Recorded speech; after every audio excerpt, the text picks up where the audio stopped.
And welcome back to the Nation at 5 with me, Ayushman Singh Jamwal. Big breaking news coming in where CNN-News18 has accessed an explosive video of the Lashkar-E-Taiba leadership, the Jaish-e-Mohammed as well as Hamas leadership on the same stage in Rawalkot in Pakistan-occupied Kashmir. Now in this speech, the Jaish leader can be heard saying that all three terror outfits are together in the fight for both Kashmir and Palestine. In the visuals, we can also see Jaish gunmen on stage protecting Hamas leaders. These are visuals coming in from Rawalkot in Pakistan-occupied Kashmir. Those are the visuals on your screen, ladies and gentlemen. The top intelligence sources say that this is a concerning development in the region's security dynamics. Any alliance between these groups could signal a shift in their strategies, potentially expanding their operations beyond their traditional areas of focus. I'm joined by my colleague Akanksha Swaroop on the broadcast on this piece of breaking news. So Akanksha, it seems that top intelligence sources are indicating that there could be, beyond the ideological resonance of these three groups,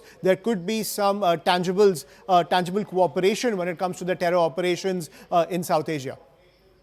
Oh, absolutely, because really, what's important to keep in mind right now, Ayushman, is that so far we've seen Hamas limited to the Israel-Palestinian conflict, but if they are going to now be joining hands and there is going to be an exchange of these militants and they are going to be uniting, then that will mean greater threat for Jammu and Kashmir and greater disturbance for the overall South Asian region, as you highlighted, that such a collaboration is bound to also escalate tensions in South Asia, and more narrative building will, of course, take place against Jammu and Kashmir and is also going to foment greater cross-border terrorism, particularly in Jammu and Kashmir. This is also a threat to global security, as these groups have historically targeted civilians and carried out large-scale attacks. I mean, who can forget the horrors of October 7 that were perpetrated by Hamas? So if Hamas is going to be joining hands with terror organizations like the Jaish or Lashkar, this is indeed going to spell more trouble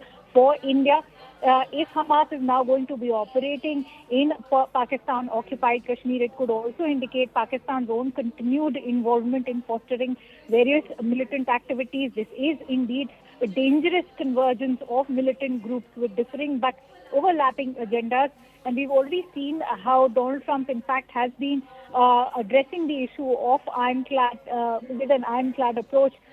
Do expect the Indian diplomatic delegation and, of course, Prime Minister now to be taking up the issue of counter-terrorism, something that has always topped his agenda. So we'll have to see how this is addressed in the upper echelons of Washington. Right. Thank you, Akanksha, for getting us the latest.